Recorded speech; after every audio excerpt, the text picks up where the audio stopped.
Bismillah, Assalamualaikum warahmatullahi wabarakatuh. Kaum muslimin dan muslimat yang semoga dirahmati oleh Allah Subhanahu wa taala. Ada sebuah kaidah yang berbunyi, Ata'ur rububiyyati munfaridan an ata'il uluhiyyah istidraj. Pemberian rububiyah Allah Subhanahu wa taala, dari rizki, dari lapangnya hidup secara materi, kekayaan, ketampanan, munfaridan an ata'il uluhiyyah, yang terlepas dari pemberian Allah Subhanahu wa taala kepadanya berupa nikmat untuk beribadah, karunia untuk bisa mendekatkan diri kepada Allah dengan menjalankan segala perintah, menjauhi segala larangan, maka ini merupakan istidraj. Apa itu? Istidraj adalah bentuk hukuman yang mana Allah Subhanahu wa taala menjadikan pelaku yang dikenai hukuman istidraj ini senang, merasa aman, merasa hidupnya ada di atas standar hidup orang-orang. Orang yang ditimpa musibah istidraj ini, hukuman istidraj ini, dia tertipu dengan keadaan yang lapang secara materi yang ada pada dirinya saat ini. Dia menganggap Allah Subhanahu wa taala dekat dengan diri,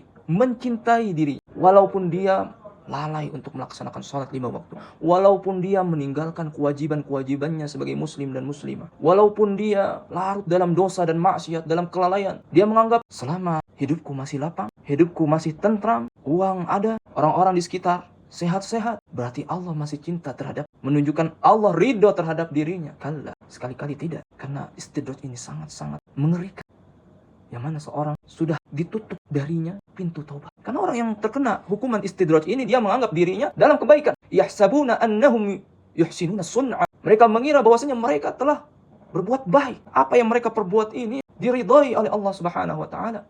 Padahal yang mereka perbuat selama hidupnya adalah kelalaian, kemaksiatan, perbuatan dosa, wal a'yadzu billah. Nas'alullah as-salama wal afiyah. Dan Imam Asy-Syinkiti rahimahullahu taala berkata, yadunnuna anna tilka ni'ama musabaqatun lahum fil khairat. Orang-orang yang ditimpa hukuman istidraj, mereka mengira bahwasannya nikmat-nikmat materi yang mereka dapatkan merupakan sebuah awal dari pintu-pintu kebaikan lainnya. Wal a'yadzu billah. Wa annahum yanaluna ba'da dzalika ahsana min. Dan mereka mengira bahwasanya mereka akan mendapatkan yang lebih baik lagi setelah nikmat-nikmat ini semua.